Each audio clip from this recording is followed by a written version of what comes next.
ಅವರವರ ಅನಿಸಿಕೆಗಳನ್ನ ಅವರು ಆ ಥರ ಒಂದು ವಿಚಾರಿಸ್ದೇ ಹೇಳೋದು ಅಷ್ಟು ಸರಿ ಇಲ್ಲ ಅಂತ ನನಗನ್ಸುತ್ತೆ. ಯಾಕೆಂತಂದರೆ ನಾನು ಎಂ ಪಿಯಾಗಿ ಗೆದ್ದು 3.5 ವರ್ಷ, ಈ 3.5 ವರ್ಷದ ಅವಧಿಯಲ್ಲಿ ಡಿ ಕೆ ಶಿವಕುಮಾರ್ ಅವ್ರ ಜೊತೆ ನಾನು ಎಂದೂ ಮಾತಾಡೂ ಇಲ್ಲ, ಅವರು ನನ್ನನ್ನು ಏನೂ ಕೇಳಲಿಲ್ಲ.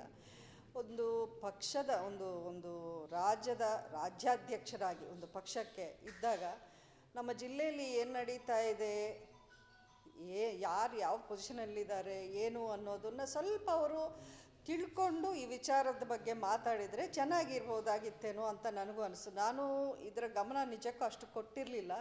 ಇವಾಗಷ್ಟೇ ನಾನು ಆ ಕ್ಲಿಪ್ಪಿಂಗ್ನ ನೋಡಿದೆ, ನೀವು ಈ ಪ್ರಶ್ನೆ ಕೇಳಬೇಕಾದ್ರೆ ಅವ್ರು ಏನು ಹೇಳಿರೋದು ಅಂತ. ಇದರಲ್ಲಿ ನನಗೆ ಆಶ್ಚರ್ಯ ಆಗೋದು ಏನು ಅಂತಂದರೆ, ನಾನು ಇಲ್ಲಿ ಯಾವ ರೀತಿ ಕೆಲಸ ಮಾಡ್ಕೊಂಡು ಬರ್ತಾಯಿದ್ದೀನಿ. ನಾನು ನಮ್ಮ ಯಜಮಾನರ ಅಂಬರೀಷ್ ಅವರು 25 ವರ್ಷ ಕಾಂಗ್ರೆಸ್ ಪಕ್ಷದಲ್ಲೇ ಇದ್ದರು. ನಾನು ಬಿಗಿನಿಂಗಲ್ಲಿ ಫಸ್ಟ್ ಟೈಮ್ ಲೈಫಲ್ಲಿ ಒಬ್ಬರನ್ನ ಟಿಕೆಟ್ ನನಗೆ ಕೊಡಿ ಮಂಡ್ಯದಿಂದ ಅಂತ ಕೇಳಿದ್ದು ಕಾಂಗ್ರೆಸ್ ಪಕ್ಷನ. ನಾನು ಬೇರೆ ಪಕ್ಷಕ್ಕೆ ಎಲ್ಲೂ ಹೋಗಿಲ್ಲ, ಯಾರನ್ನೂ ಕೇಳಲಿಲ್ಲ. ಅಂಬರೀಷ್ ಅವ್ರಿಗೆ ಎಲ್ಲ ಪಕ್ಷಗಳ ಒಂದು ಲೀಡರ್ಸ್ ಜೊತೆಲೂ ಒಳ್ಳೆ ರಿಲೇಷನ್ಶಿಪ್ ಇತ್ತು, ಒಳ್ಳೆ ಒಂದು ಫ್ರೆಂಡ್ಶಿಪ್ಸ್ ಇತ್ತು ಅವ್ರಿಗೆ. ನಾನು ಯಾರನ್ನು ಬೇಕಾದರೂ ಕೇಳಿರ್ಬೋದು, ಯಾರು ಬೇಡ ಅಂತಿರ್ಲಿಲ್ವೇನೋ, ಬಟ್ ನಾನು ಕೇಳಿದ್ದು ಕಾಂಗ್ರೆಸ್ ಪಕ್ಷವನ್ನು ಮಾತ್ರ. ಯಾಕೆಂದರೆ ಆ ಒಂದು ಲಾಯಲ್ಟಿ ನನ್ನಲ್ಲಿತ್ತು, ಅಂಬರೀಷ್ ಅವರು ಇದ್ದಂಥ ಪಕ್ಷ ಅಂತ. ಆ ಟೈಮಲ್ಲಿ ನನ್ನ ಡಿಸ್ಕರೇಜ್ ಮಾಡಿರೋದೇ ಡಿ ಕೆ ಶಿವಕುಮಾರ್ ಅವರು.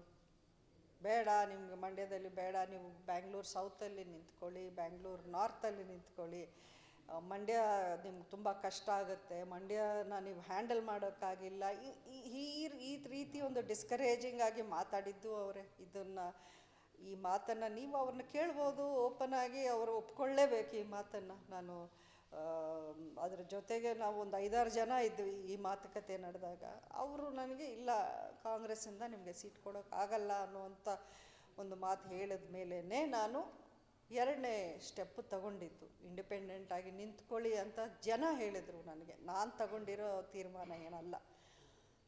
ಇವತ್ತಿಗೂ ಆವತ್ತು ಅಫ್ಕೋರ್ಸ್ BJP ನನಗೆ ಓಪನ್ ಆಗಿ ಸಪೋರ್ಟ್ ಕೊಟ್ಟಿದ್ದರು. ನನ್ನ ವಿರುದ್ಧ ಕ್ಯಾಂಡಿಡೇಟ್ ಹಾಕದೇನೆ ಅವರ ಕೇಡರ್ನು ನನ್ನ ಪರವಾಗಿ ಕೆಲಸ ಮಾಡಿದ್ದಾರೆ.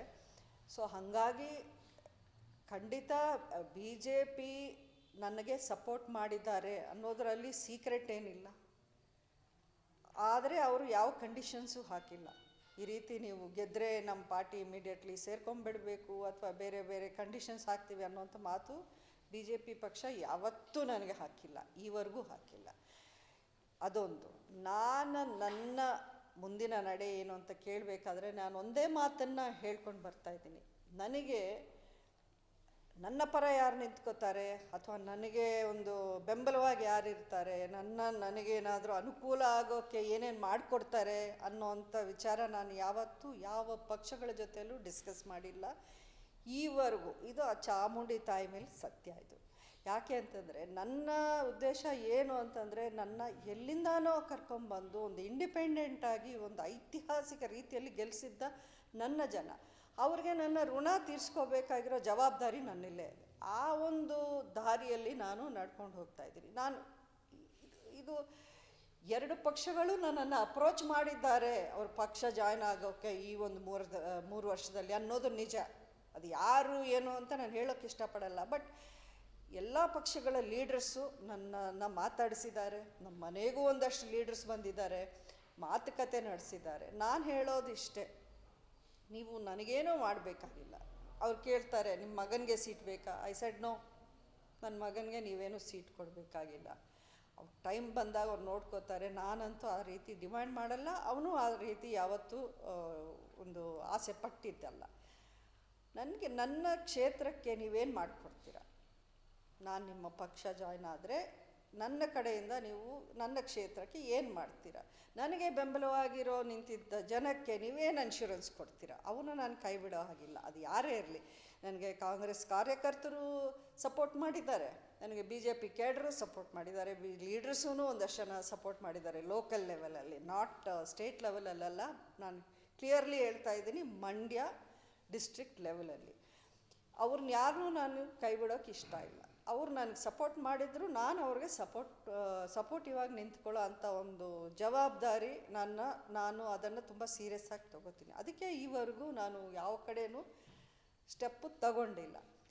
ಹೀಗಿದ್ದಾಗ ಅವರು ಒಂದು ಬ್ಲ್ಯಾಂಕಾಗಿ ನೀವು ಪ್ರೆಸ್ ಕೇಳಿದಾಗ ನೀವು ಅವರ ಅಸೋಸಿಯೇಟ್ ಮೆಂಬರ್ ಅಂತ ಹೇಳೋದು ಫಾರ್ ಹಿಸ್ ಪೊಸಿಷನ್ ಅದು ಕರೆಕ್ಟ್ ಅಲ್ಲ ಅಂತ ನನಗನ್ನಿಸ್ತಾ ಇದೆ. ಸ್ವಲ್ಪ ಅವ್ರು ವಿಚಾರಿಸ್ಬೋದು, ಅಥವಾ ಅವ್ರ ಫೋನು ಒಂದಿನಾನು ಒಬ್ಬರು ಇಂಡಿಪೆಂಡೆಂಟಾಗಿ ಮೆಂಬರ್ ಗೆದ್ದಾಗ ಅವರು ಶರತ್ ಬಚ್ಚೇಗೌಡ ಅವ್ರ ಮನೆಗೆ ಹೋಗಿ ಇವರು ವೆಲ್ಕಮ್ ಮಾಡಿದ್ದಾರೆ, ಅದು ನಾವೆಲ್ಲರೂ ನೋಡಿದ್ವಿ. ಇವರು as a party leader if you wants to build ಮಂಡ್ಯದಲ್ಲಿ ನಾನು ಕಾಂಗ್ರೆಸ್ ಪಕ್ಷವನ್ನು ಇನ್ನೂ ಸ್ಟ್ರಾಂಗ್ ಮಾಡಬೇಕು ಅನ್ನುವಂಥ ಉದ್ದೇಶ ಅವ್ರಿಗಿದ್ದಿದ್ರೆ ಖಂಡಿತ ನನಗೂ ಫೋನ್ ಮಾಡ್ತಿದ್ರು, ಕೇಳ್ತಾಯಿದ್ರು ನಿಮ್ಮ ಉದ್ದೇಶ ಏನು, ನಿಮ್ಮ ಮೈಂಡಲ್ಲಿ ಏನಿದೆ, ನೀವು ಮೂಲತಃ ನಿಮ್ಮ ಹಸ್ಬೆಂಡು ಕಾಂಗ್ರೆಸ್ಸಲ್ಲಿದ್ದವರು, ನಿಮ್ಮ ಇದು ಯಾವ ಕಡೆ ಇದೆ, ನಿಮ್ಮ ನಡೆ ಏನು, ಮುಂದಿನ ನಡೆ ಏನು ಅಂತ ಒಂದು ಕೇಳೋವಂಥ ಮಾತು ಅವ್ರು ಮಾಡ್ಬೋದಾಗಿತ್ತು. ಈವರೆಗೂ ಅವ್ರು ಮಾಡಿಲ್ಲ ಆ ವಿಷಯನ. ಸೊ ನಿಜಕ್ಕೂ ಅವ್ರಿಗೆ ಮಂಡ್ಯದಲ್ಲಿ ಕಾಂಗ್ರೆಸ್ ಪಕ್ಷವನ್ನು ಬಿಲ್ಡ್ ಮಾಡಬೇಕು ಅನ್ನೋ ಉದ್ದೇಶ ಇದೆಯಾ ಅಂತ ಡೌಟು ಈಗ ನನ್ನಲ್ಲೂ ಇದೆ, ಹಲವಾರು ಪಕ್ಷ ಕಾರ್ಯಕರ್ತರಲ್ಲೂ ಅದಿದೆ, ಇದು ನಿಜಾಂಶ. ಎರಡನೇದು ಈ ರೀತಿ ಊಹಾಪೋಹೆ. ಮೊನ್ನೆ ನಾನು ಒಂದು ಮಾಧ್ಯಮದಲ್ಲಿ ಒಬ್ಬರು ಒಂದು ವಿಶ್ಲೇಷಣಾ ರೀತಿಯಲ್ಲಿ ಮಾತಾಡ್ಕೊಂಡು ಬರ್ತಾಯಿದ್ರು, ಯಾವ್ಯಾವ ಪಕ್ಷ ಯಾವ ರೀತಿ ಕಾಸ್ಟ್ ಪ್ರಕಾರ ಯಾರು ಯಾವ ಕಡೆ ಹೋಗ್ತಾರೆ ಅನ್ನೋಂಥ ಒಂದು ಜನರಲ್, ಮುಖ್ಯವಾಗಿ ಮಂಡ್ಯಕ್ಕೆ ಸಂಬಂಧಪಟ್ಟಾಗೆ. ಆ ಮೇನ್ ಆ್ಯಂಕರ್ ಯಾರಿದ್ದಾರೆ ಅವರೊಂದು ಮಾತು ಅದರಲ್ಲಿ ಹೇಳ್ತಾರೆ. ಈಗ ಡಿ.ಕೆ. ಶಿವಕುಮಾರ್ ಅವ್ರು ನೋಡಿದ್ರೆ ಅವರು JDS ಪರ ಅಡ್ಜಸ್ಟ್ಮೆಂಟ್ ಜಾಸ್ತಿ ಆಗುತ್ತೆ, ಹಾಗಾಗಿ ಅಡ್ಜಸ್ಟ್ಮೆಂಟ್ ಪಾಲಿಟಿಕ್ಸಲ್ಲಿ ಅವರು ಮಂಡ್ಯ ಕಾಂಗ್ರೆಸ್ನ ಸ್ವಲ್ಪ ಕೈ ಬಿಡ್ತಾರೆ ಅನ್ನೋಂಥ ಮಾತನ್ನು ಆ ಆ್ಯಂಕರ್ ಹೇಳ್ತಾರೆ. ಈಗ ಇದು ಒಬ್ಬರ ಅಭಿಪ್ರಾಯ ಅಷ್ಟೇ. ಈಗ ಅದನ್ನೇ ಇಟ್ಕೊಂಡು ನಾನು ಡಿ.ಕೆ. ಶಿವಕುಮಾರ್ ಅವರು JDS ಅಸೋಸಿಯೇಟ್ ಮೆಂಬರ್ ಅಂತ ನಾನು ಹೇಳೋಕ್ಕಾಗತ್ತಾ? ಅದು ಜವಾಬ್ದಾರಿಯುತವಾದ ಒಂದು ಪೊಸಿಷನಲ್ಲಿರೋರು ಹೇಳೋ ಅಂಥ ಮಾತುಗಳಲ್ಲ. ಸೊ ಈ ರೀತಿ ಮಾತುಗಳು ತಪ್ಪಾಗುತ್ತೆ. ಅದು ಆ ರೀತಿಯೇ ನೀವು ಹೇಳ್ದಾಗೆ ಆ ರೀತಿಯ ಒಂದು ಸೂಚನೆಯನ್ನು ಅವ್ರು ಕೊಡ್ತಿರ್ಬೋದು, ನನಗೆ ಗೊತ್ತಿಲ್ಲ. ಬಟ್ ನಾನು ಯಾವತ್ತೂ ಅವರನ್ನು ಅಪ್ರೋಚ್ ಮಾಡಿಲ್ಲ. ನಾನು ಯಾರನ್ನು ಕಾಂಗ್ರೆಸ್ ಲೀಡರ್ಸಲ್ಲಿ ಯಾರನ್ನು ನಾನು ಈವರೆಗೂ ಮಾತಾಡಿಸಿಲ್ಲ. ಅಂದರೆ ಈ ವಿಚಾರವಾಗಿ ಜನರಲ್ಲಾಗಿ ಮಾತಾಡೋದು ಬೇರೆ, ಬಟ್ ಪೊಲಿಟಿಕಲ್ ಡೆಸಿಷನ್ಸ್ ಬಗ್ಗೆ ನಾನು ಯಾರನ್ನು ಮಾತಾಡಿಸಿಲ್ಲ, ಅದಂತೂ ನಿಜ.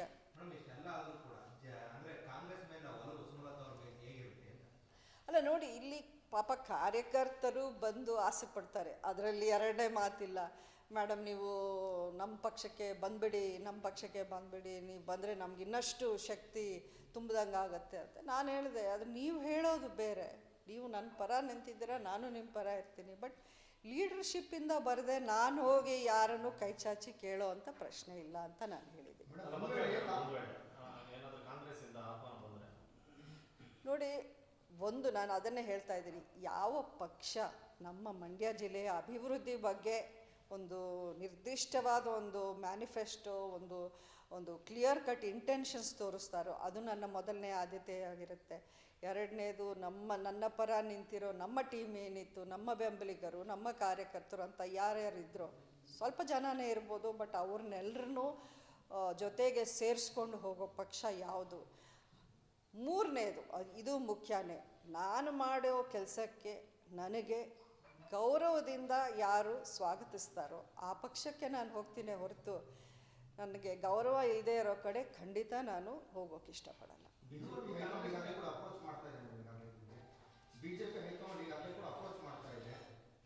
ಅಲ್ಲ, ಹೈಕಮಾಂಡ್ ಅಂತ ನಾನು ಹೇಳೋಕ್ಕೆ ಹೋಗಲ್ಲ. ಖಂಡಿತ BJPಯಲ್ಲಿ ಎಲ್ಲ ದೊಡ್ಡ ಲೀಡರ್ಸಿಂದನೂ ಸೇರಿ ನನ್ನನ್ನು ಮಾತಾಡಿಸಿದ್ದಾರೆ ಈ ವಿಷಯ. ಆದರೆ ಫಾರ್ಮಲ್ ಆಗಿ ಅಫಿಷಿಯಲ್ ಆಗಿ ಅಲ್ಲ, ಒಂಥರ ಇನ್ಫಾರ್ಮಲ್ ಆಗಿ ಮಾತಾಡಬೇಕಾದ್ರೆ ಬನ್ನಿ ನಮ್ಮ ಪಕ್ಷಕ್ಕೆ ಇನ್ನಷ್ಟು ಮಂಡ್ಯದಲ್ಲಿ ನಾವು ಒಳ್ಳೆ ಕೆಲಸ ಮಾಡ್ಬೋದು ಅಂತ ಹೇಳಿದ್ದೀನಿ.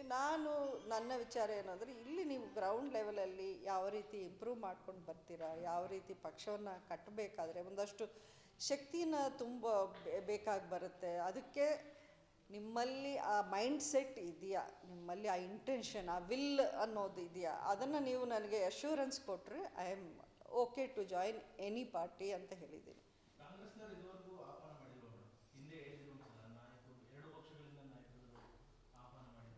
ಖಂಡಿತ ಮಾಡಿದ್ದಾರೆ. ನಾನು ಹೇಳೋದು, ನಾನು ಈವರೆಗೂ ಮಾತಾಡಿದ್ದು, ನೀವು ಕೇಳಿದ ಪ್ರಶ್ನೆಗೆ ರಾಜ್ಯಾಧ್ಯಕ್ಷರು ಏನೋ ಒಂದು ಸ್ಟೇಟ್ಮೆಂಟ್ ಕೊಟ್ಟರು, ಅದಕ್ಕೆ ಒಂದು ಪ್ರತಿಕ್ರಿಯೆ ಕೊಟ್ಟೆ. ಕಾಂಗ್ರೆಸ್ ಲೀಡರ್ಸ್, ಹಲವಾರು ಲೀಡರ್ಸ್, ನಮ್ಮ ಕುಟುಂಬಕ್ಕೆ ಆಪ್ತರಾಗಿರೋವಂಥ ಲೀಡರ್ಸ್ ಇನ್ನೂ ಇದ್ದಾರೆ. ಅಂಬರೀಷ್ ಅವ್ರಿಗೆ ತುಂಬ ಕ್ಲೋಸ್ ಫ್ರೆಂಡ್ಸ್ ಆಗಿದ್ದವರು ಈಗಲೂ ನಮಗೆ ಫ್ರೆಂಡ್ಸ್ ಆಗೇ ಇದ್ದಾರೆ. ಅಫ್ಕೋರ್ಸ್ ಕ್ಯಾಶುವಲ್ ಆಗಿ ಎಷ್ಟೋ ಸಲ ಅವರು ಕೇಳಿದ್ದಾರೆ ನೀವು ಪಕ್ಷ ಜಾಯ್ನ್ ಆಗಿ ಅಂತ. ಬಟ್ ನನ್ನ ಪ್ರಕಾರ ಅದು ಅಫಿಷಿಯಲ್ ಇನ್ವಿಟೇಷನ್ ಆಗಲ್ಲ. ಆ ಥರ ನಾನೇನಾದರೂ ಹೋದರೆ ಯಾವುದೇ ಪಕ್ಷಕ್ಕೂ ನನಗೆ ಗೌರವ ಉಳಿಯಲ್ಲ.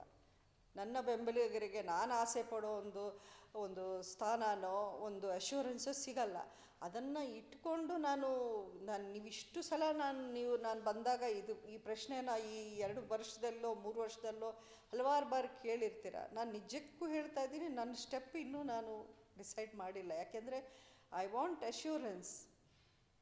ನಾನು ಫಾಲ್ಸ್ ಅಶ್ಯೂರೆನ್ಸು ಕೊಟ್ಕೊಂಡು ಬೇರೆಯವ್ರಿಗೆ ಎಲ್ಲ ಸರಿಪಡಿಸೋಣ, ಆಮೇಲೆ ನೋಡೋಣ, ಸದ್ಯಕ್ಕೆ ನನಗೆ ಒಳ್ಳೇದಾಗ್ತಾ ಇದೆ ಸೊ ನಾನು ಈ ಸ್ಟೆಪ್ ತೊಗೊಳ್ತೀನಿ ಅನ್ನೋ ಸ್ಟೆಪ್ ತಗೊಳ್ಳೋಕ್ಕೆ ನಾನು ಮೋಸ ಮಾಡಿ, ನನ್ನನ್ನು ನಂಬಿದವ್ರಿಗೆ ಮೋಸ ಮಾಡಿ ನನಗೇನೋ ಒಳ್ಳೇದಾಗತ್ತೆ ಅನ್ನೋಂಥ ಡಿಸಿಷನ್ ನನ್ನ ಕೈಲಾಗಲ್ಲ.